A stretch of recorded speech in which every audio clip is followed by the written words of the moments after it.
అందరికీ నమస్తే. హైడ్రా పరిషాన్ నలుగురు ఎమ్మెల్యేలు పట్టుకున్నదట. ఎందుకంటే ఎటువైనా వీళ్ళ వ్యవహారాలే ఉంటాయి.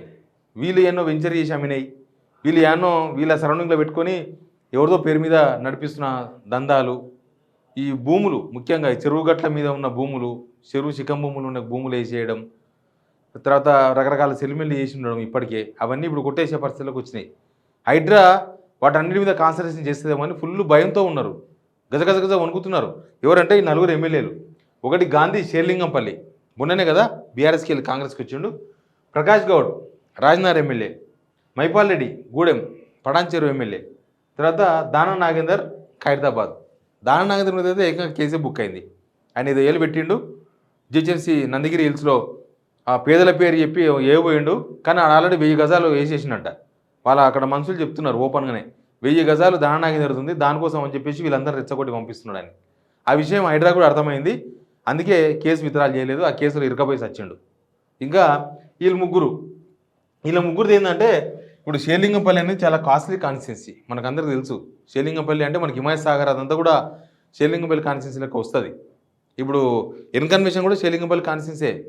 అక్కడ చెరువులు చాలా ఉండేది. మనకు హైదరాబాద్ బార్డర్ కదా ఇవన్నీ కూడా, హైదరాబాద్ బార్డర్లో చెరువులు ఉన్నాయి. హైదరాబాద్ అంటే సరౌండింగ్లో ఇక ఎక్కడున్నాయి, ఒక ట్యాంక్ బండ్ ఒకటి తప్ప మిగతా హుస్సేన్ సాగర్ తప్ప మిగతా పెద్ద ఇక్కడే చెరువు. మొత్తం హైదరాబాద్ సరౌండింగ్ అంతా చెరువులే.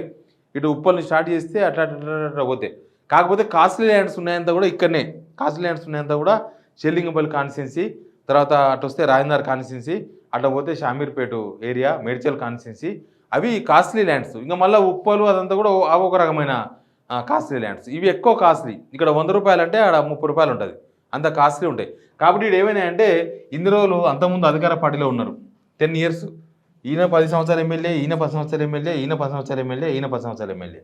వీళ్ళందరూ ఎమ్మెల్యేలుగా ఉండి ఏం పని చేస్తారు? అధికార పార్టీలో ఉంటే ఎమ్మెల్యేలు అదే పని చేస్తారు. సెటిల్మెంట్లు, దందాలు, భూదందాలు, ఇక్కడ భూమి అక్కడ, అక్కడ భూమి ఇక్కడ, పార్కులు, తర్వాత ఇట్లాంటి వాటర్ బాడీస్. అంటే ఈ హిమాయత్ సాగర్ దగ్గర ఏమైనా ఖాళీ జాగా ఉంటే వేసేసుడు, లేకపోతే ఎవడో ఇన్వాల్వ్ అయితే దానివల్ల ఇన్వాల్వ్ అయ్యి సెటిల్మెంట్ చేసుడు, ఇవే ఉంటాయి. రాజకీయ నాయకులు ప్రతి ఒక్కరు చేసే పని ఏంటంటే, చాలా వరకు కొంతమంది మంచిగా ఉంటారు, కొంతమంది కేవలం వాళ్ళ పనులు చేసుకొని ఏదో ప్రజలతో మమేకమై ఏదో స్కీములని ఇట్లా నడిపించే వాళ్ళు చాలా తక్కువ మంది ఉంటారు. అన్ని పార్టీలు అట్లాంటి వాళ్ళు ఉంటారు. రాజకీయ నాయకులు అందరూ చూడముడ నాయకులే సెటిల్మెంట్ చేస్తుంటే ఎమ్మెల్యే స్థాయిలో లూకుంటారా? వాళ్ళకి పొద్దుగాలేసి అదే పని ఉంటుంది. ఇప్పుడు ఏంటంటే హైడ్రా పరిశాన్ ఉంది వీళ్ళకి. వీళ్ళు అదే పరిశాన్ ఉన్నారు. రేపు పోయి ఎక్కడెక్కడ పడుతుందో, ఏ మెడకు పడుతుందో, అంతకుముందు కేసులన్నీ కూడా మెడకు పడతాయని. ఆల్రెడీ గాంధీ గారు ఒక స్టేట్మెంట్ ఇచ్చారు హైడ్రా మీద. ఈ హైడ్రా ఏంది, ఈ హైడ్రా ఇట్లా ఎప్పుడో పర్మిషన్ ఇచ్చినారో అధికారులు పర్మిషన్ ఇచ్చిన దానిలో ఇప్పుడు మీరు వచ్చి కూలగొడితే ఎట్లా అని. ఎందుకంటే పర్మిషన్ ఇప్పించింది వీళ్ళే ఉంటారు.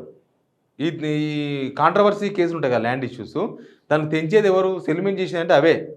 అదేదో చిన్న కిరికిరి ఉంటే గవర్నమెంట్లో మాట్లాడుకొని, గవర్నమెంట్లో అంటే పెద్ద స్థాయిలో మాట్లాడుకోరు, కింది స్థాయిలో ఎంఆర్ఓతో మాట్లాడుకుంటే అయిపోతుంది. ఎంఆర్ఓనో ఆర్డీఓ స్థాయిలో మాట్లాడుకుంటారు, క్లోజ్ చేసేస్తారు. అప్పుడు వాళ్ళ చేతులు ఉంటాయి, వాళ్ళ ఎమ్మెల్యేలు కదా, అధికార పార్టీ ఎమ్మెల్యేలు కదా. ఇప్పుడు అవన్నీ బయటపడకుండా ఇంకా అవసరమైతే ముందు ఇట్లా కొనసాగించాలంటే ఒక్కసారిగా దుకాణం బంద్ కాకుండా అధికార పార్టీలోకి వస్తారు. ఏ పార్టీ అధికారం ఉంటే ఆ పార్టీకి వచ్చేస్తారు. అట్లా వచ్చిన వాళ్ళే వీళ్ళు. ఇప్పుడు ఏమైందంటే హైడ్రాను తీసుకొచ్చి కొద్దిగా ధైర్యంగానే ముందుకు పోతుంది వ్యవస్థ.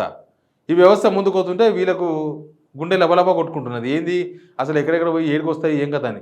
వీళ్ళకి కూడా చాలా వరకు ఉండొచ్చు, బహుశా బయటికి కనబడరు, కానీ చాలా వరకు వాటర్ బాడీస్లా ఈ చెరువుల పక్కన ఆడ ఈడ రకరకాల ప్రాజెక్టులు, సెటిల్మెంట్లు, దందాలు, భూదందాలు అన్నీ చేసి ఉంటారు నాకు తెలిసి.